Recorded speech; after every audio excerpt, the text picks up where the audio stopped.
사랑과 평화다 3권 제8장 제8월을 준비하다. 제8월 결심 2. 통역가는 베트남 군인이기 때문에 포로를 잡으면 적임으로 원수시할 수밖에 없었다. 그러나 감정에 의해서 사람을 잔인하게 때려 죽이는 것은 신앙인으로서 차마 볼 수 없었다. 작전 중에 포로로 잡는 적이 많기 때문에 정말 생명을 사랑하는 정직한 베트남 통역관이 필요했다.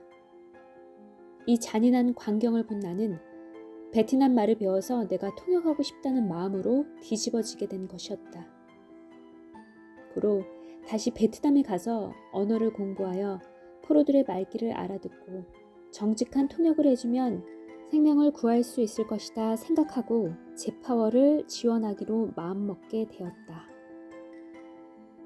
이 책 2권에서 썼듯이 처음에는 그 통역관이 같은 동족인데 포로를 잡아오기만 하면 왜 그렇게 잔인하게 때려 죽이는지 의문을 풀 수가 없었다.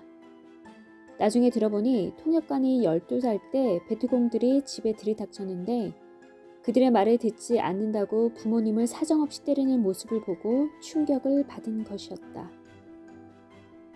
15살 된 누나와 자기가 지켜보는 가운데 그 베트콩들은 어머니와 아버지를 몽둥이로 때려 혓바닥을 내민 채 죽게 하고 마지막엔 누나까지 끌고 간 것이었다. 이 같은 광경을 보고 한이 맺혀 원한을 품고 자기가 한국군 통역관이 되면 작전 시 베트공들을 포로로 잡아올 때마다 부모님의 원수를 갚겠다고 결심한 것이었다. 결국 그의 누이는 오작교 작전 때 하나님이 나를 통해 찾게 해주어 남매가 다시 만나는 기적이 일어났다. 이와 같이 내가 작전 시 위험을 무릅쓰고 적을 포로로 잡았다 할지라도 통역관이 적을 죽이고 싶으면 얼마든지 죽일 수가 있었다. 고로 내 생명의 위험을 무릅쓰고 적을 포로로 잡을 것이 아니라 차라리 베트남 말을 배워 통역을 잘해서 사람을 살리는 것이 크다고 생각했다. 이런 생각을 가지고 2차 파월을 지원하기로 계획했지만 부모나 형제들에게 전혀 이야기를 하지 않았다. 내가 이 같은 속심을 부모나 형제들에게 말한다면 아마도 부모는 앞산이 떠나가도록 큰 소리치며 나를 혼낼 것이고 형제들은 나를 미쳤다고 하며 나무에 꽁꽁 묶어 놓을 것이 뻔한 일이었다. 일단 제8월을 지원하기로 마음먹고 있었으나 내가 이번에 베트남에 또 간다면 다시 살아오기 힘들다는 예감이 스쳤다. 처음 베트남에 갔을 때 13개월 동안 베트남전 작전 중에 너무 많은 죽을 고비를 넘기고 살아왔기 때문이다. 그럼에도 불구하고 단지 그 원수 같은 적들을 살리기 위해 베트남에 다시 가겠다는 마음은 내 자신이 생각해도 이상하기도 하고 단순한 생각이기도 했다. 이것이 하늘의 뜻인가, 나의 운명인가 하는 마음에 갈피를 못 잡았다. 내가 만일 제8월 된 후에 죽어 살아오지 못한다면 어머니께 큰 한이 될 것 같아서 나는 어머니께 말하기를 우리나라 전방 강원도에 가서 남은 군 생활을 하려면 춥고 고생이 많을 것이니 인삼을 많이 삶아 먹고 가겠어요.